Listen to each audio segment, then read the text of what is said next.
iFILM, London.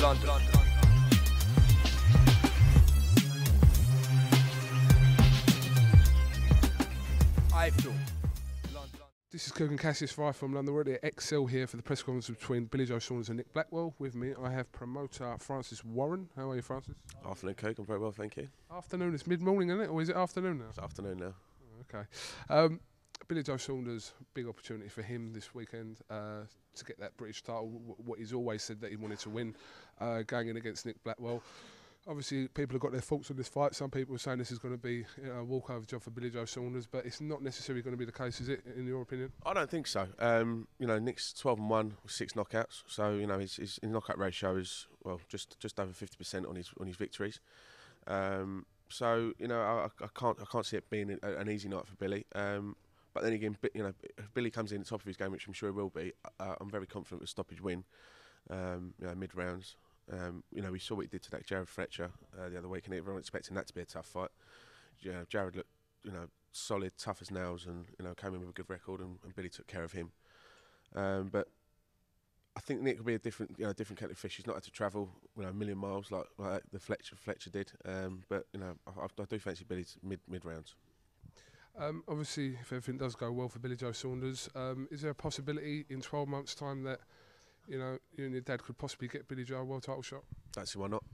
I think Martin Murray had a world title shot last year against Sturm, and I think Billy's in that similar similar situation as to what Martin was last year.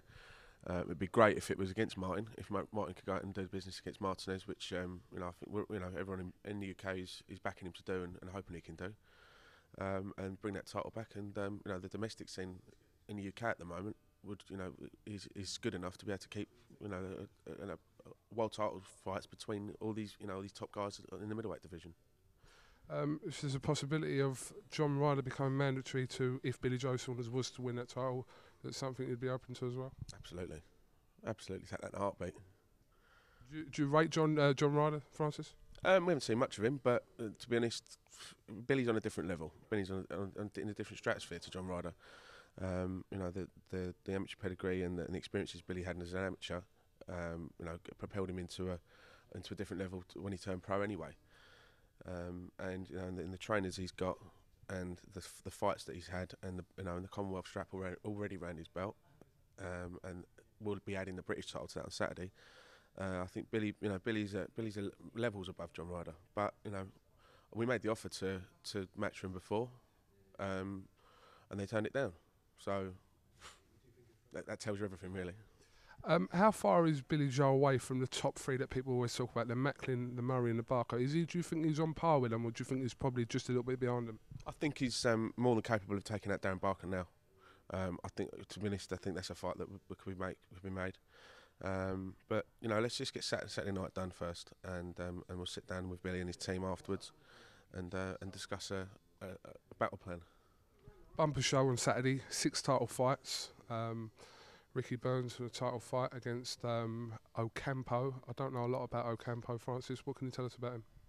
He's from the Philippines. He's tough. I don't think anyone would travel halfway around the world for a world title fight if they weren't confident of winning it. So Ricky's got to be on top of his game. There'll be no setting back and resting on his laurels. Ricky's an ultimate professional, consummate professional, and will come in the ring fully prepared for 12 rounds. I wouldn't say it would go 12 rounds, but it'd be another great performance from Ricky on Saturday.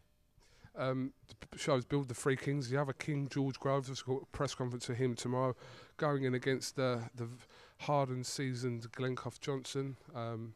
Not the footballer that plays for Liverpool, but the actual fighter. Great goal by Glenn Johnson. But obviously this is a tough test. I mean, I expect George to come through this test, but it's going to give him a fight that he hasn't had before, isn't it? I think it's a benchmark for George. He comes through this fight and he knows where he's at. He's a former world champion. Glenn's only ever been stopped once, so I think if he can stop him, that's it. It's a huge scalp on his career, on his record. But it's going to be tough. Excuse me. It's going to be very, very tough. And I'm sure Mr. Booth, your mate, has prepared him very well for it. And I think we'll see George, another level of George. I mean, he had a fantastic performance out in abroad last time, and even with that cut, came through it very well. But yeah, like I said, if he can get a good win against someone of Glenn Johnson's calibre, then we'll know what George is all about, even more so. Can I make a suggestion for next year? Absolutely. Please make or get Ricky Burns and Adrian Broner. Please do that fight. We're working on it. I know it's a possibility, but that's to get him over here as well. And I think that's what everyone wants to see. Can you imagine the noise the Scots would make with that sort of fight? I mean, the noise they made with the Mitchell fight was one side of it, but Burns and Broner is a bumper smash of a fight. All right, we'll watch this space. And just finally, do you know that I've been nominated for an award in America? I was going to say something really rude then, but what award is it? I've been nominated for the ATG Radio Reporter of the Year award. I'm neck and neck with Ellie Seckback from America at the moment. All I'm asking, Francis, is you and your Frank Warren team going to be voting for me? Absolutely. As long as we keep getting them free T-shirts, and we'll keep voting for you. Where is your T-shirt? I want to see it at some point this week. I'll tell you, come out of me, I'll put it back on again for you. I love it. All right, well, listen, Francis, thank you very much for talking to iFILM London. I'm sure I'll be seeing you most days this week. And we're looking forward to, like I said, a bumper bill come Saturday night. Yeah, absolutely. Live and exclusive from Box Nation. I think there's a few tickets still available. So get people down there and finish off the year with a big bang. Have you lost some weight? Done a bit of timber. Not enough, though. I can see it, man. You need to get out running, mate. I'm going to start calling out Flint off in a minute, watch. I thought that was going to be your big announcement. It could be. Yeah, Kogan and Freddie, get it on. Yeah.